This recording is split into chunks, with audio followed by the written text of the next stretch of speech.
The Japanese are brilliant in sculpting masterpieces like this.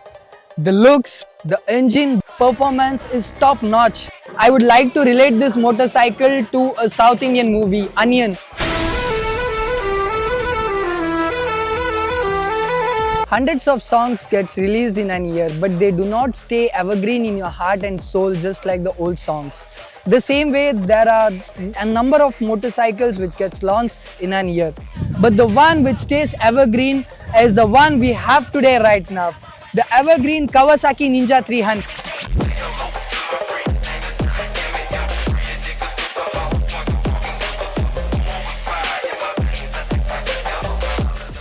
This vehicle is basic, it doesn't come with a lot of electronic upgrades or nothing as such. But the pure performance what you get in this machine, trust me, you wouldn't get it in any other 400cc segment motorcycle in India. This machine is equipped with all those equipments which are needed to bring this machine back to its control. It's equipped with a telescopic front fork. The indicators are integrated in the body panel. You get halogen headlights which are bright and clear, and you get a rear monoshock which is adjustable for the preload, and you get brakes with ABS. You get a smooth as well as light clutch, and the gearbox, trust me, it is the smoothest which you can get in this particular segment. You get a massive 17 liters metal fuel tank, so it justifies the purpose of being a sport tourer. This bike comes with a 780 of seat height, which makes even the shortest rider feel comfortable in this bike. But the downside of that is you get a shorter ground clearance, that is 140 So there were instances where the CAT converter or the catalytic converter of this bike was kissing the ground when we were going over a speed breaker or maybe during the potholes. But then there is a solution for it. You can decrease the preload or adjust it, so that even when there is a pillion, you do not face such issues. You get a decent instrument cluster, you get a tachometer and a speedometer. And yes, you get only the basics over here, that is like you can see the fuel indication, you can see the trip meter and the clock. And this machine churns up to 39 PS of power and 26 Newton meter of torque. I would like to relate this motorcycle to a South Indian movie, Onion, or in Hindi it's dubbed as Aparichit. So in short, there would be a person who has a split personality. The same way, this machine acts as two different machines, because below 5000 RPM, it's so mellow, it's so gentle, it's so smooth, and it's a slow revving engine. But once you cross the 5000 RPM mark, this is a monster, and this keeps on pulling, so you can clock up to 185 plus km per hour with this, and you can barely feel any engine vibration in the foot pegs or in the handlebars. So when we put this machine into a test, that is in busy traffic road, the engine, as I said, below 5000 RPM is a gentle engine which never makes you feel that you're riding a big bike, and the maneuverability is good. And the best part is the heat is well dissipated. You can never feel the heat on your thighs. So it's well channeled so that it moves away from the rider.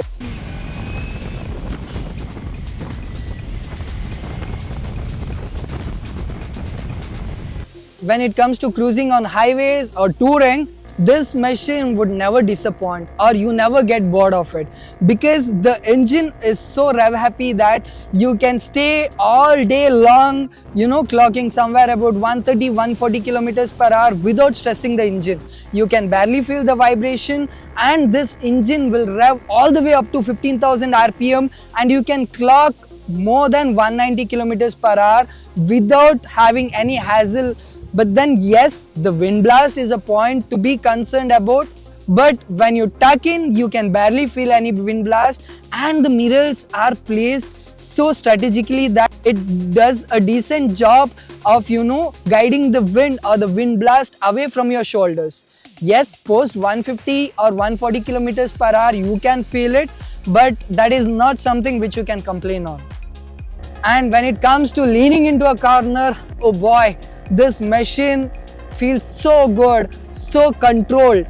The only sitting clown in this motorcycle is awkwardly placed grab rail, but then it will serve the purpose when you're going for touring. So it makes mounting your saddlebags much easier, and it gives a lot of room to mount a lot of things, and it might also work as a backrest for the pillion rider. This machine misses out a lot of electronic upgrades like quick shifter or maybe the traction control system, but then this machine is equipped with what you need for sport touring, because since it's a sport tourer, you get all the other facilities like the ride comfort, maybe it's top notch, the paint quality of this machine is top notch, and the ergonomics, for example the rider's triangle, the geometry is so upright, you can sit upright, and when it comes for a long straight where you can whack open the throttle, you can just sit back, tuck in, and you can go full on, because this is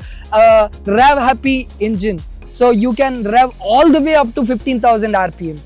Being said that, this machine is one of the most refined, the finest 300cc segment motorcycle which you can buy. Especially the sound of the parallel twin is such a sweet sound to hear.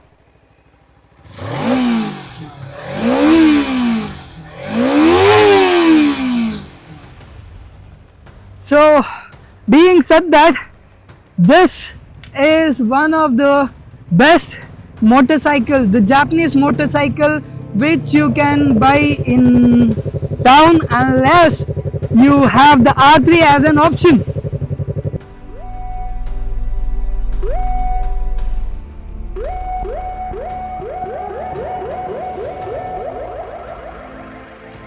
Only a Japanese can go head to head with another Japanese manufacturer. So today we have Kawasaki Ninja 300 and the Yamaha R3. So both fall under the same segment. This one is 296cc engine, whereas this is a 321cc engine, and the Yamaha R3 churns about 42 PS of power and 29 Newton meter of torque. That is a little more than the Ninja 300, but based on performance they differ, because the curb weight is changed and even the performance or the power delivery is in a different level. Let's not talk much and let the machines talk. So we are going head to head with the Ninja 300 and the Yamaha R3, and we are doing it in a controlled environment and we are not risking anybody's life. Please don't do it unless and until you are under a safe environment.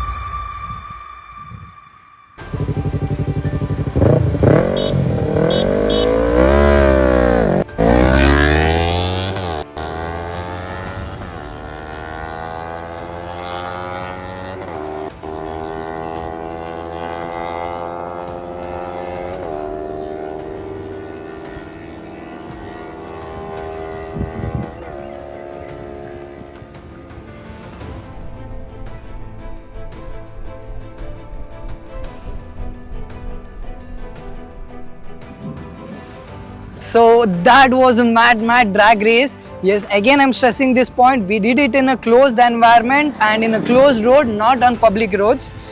So talking about the drag, talking about the power delivery of both the bikes, what I felt was the Ninja lagged initially, but post 6000 rpm it was just pulling, and what I did was I also took advantage wherein I slipstreamed Pritham so that I get a better drive, you know, because the wind blast was too much, so it was an obstacle when it came to Pritham, I believe so, but for me that was an advantage, so I took a slipstream, and this bike, once it goes post 10,000 rpm it just pulls. So that's how we could match each other. So let's ask Pritham his part of story. So Pritham, yes, how was it? Drag ಹೆಂಗ ಅನ್ಸ್ತು ನಿಮ್ಗೆ, and what do you feel? Wind blast ಅಂತೂ ತುಂಬಾ ಇತ್ತು first thing. Okay. And second thing is your weight and my weight.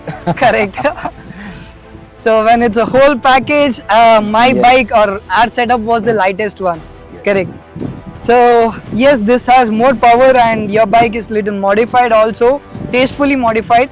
Yeah. But then in the end, there is no winner. There was a tie. I think he won it by a fraction of second, but it was, you know, a head-to-head competition. So guys, that was all up from this head-to-head shootout between Yamaha R3 and Kawasaki Ninja 300. Stay tuned to CRA Motorsports for more contents on racing, and if racing is your dream, join CRA Motorsports.